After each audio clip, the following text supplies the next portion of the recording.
नमस्कार जय जगन्नाथ मु सस्मिता मिश्र। आज चलतु आम बनैबा गोटे क्रिस्पीर नुआ आइटम नहीं पोटल कांकड़ फूलकोबी आलू। चलतु आम एथर कटाकटी करी रखीदे चोपा छड़ेदेबा।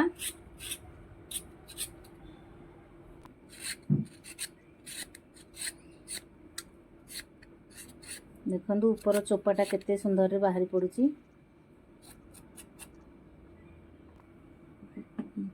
देखंतु मोर कटा सरीगला सबू परिबाटिक। देखंतु भेंडीटा भूली जाइथिली ताकू आमे एथर मझिरु दिगड़ी करदेबा।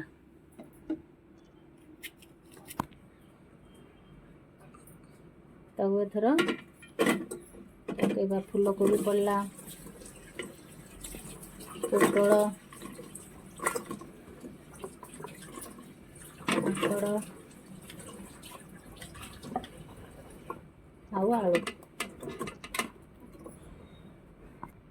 भेंडी। मु टेस्ट पाई जीरा टिके पकेची लंका गुंड करी पाउडर हलदी गुंड जीरा गुंड धनिया गुंड स्वाद अनुसार लुण बेसन एथरे नहीं गोटे यही डंकी रे नहीं बेसन। आपण चाहिए चाउल गुंड नहीं पारिबे। एठी नहीं कॉर्नफ्लोर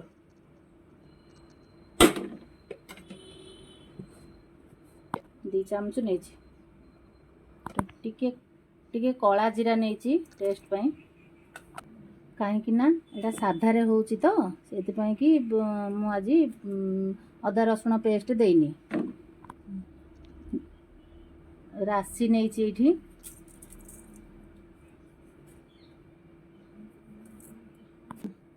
ये अदा ग्रेटर रे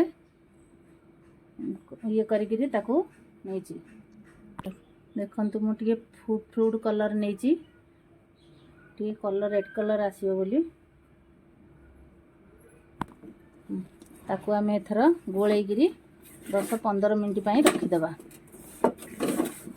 गैस एथर आम ऑन करवा।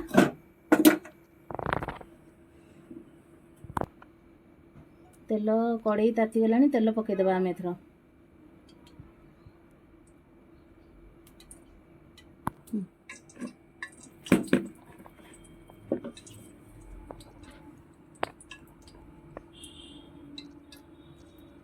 कड़ई तेल ताती गलानी एबे आम ताको एथर पकेबा।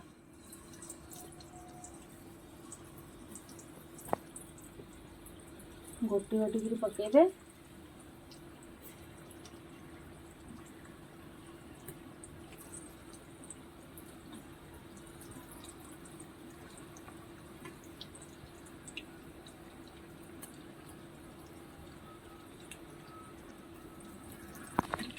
ताको आम एथर लेउटेबा।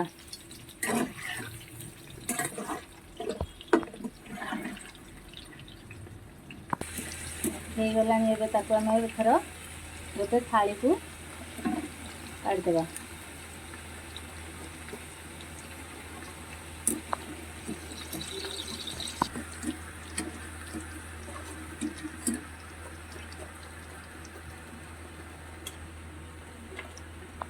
काटिक सेम प्रोसेस रे पकईदेबा।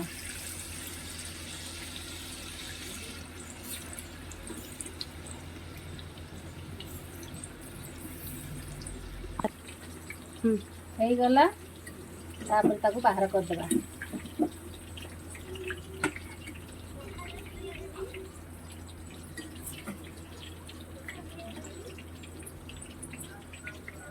हो गला चिप्स।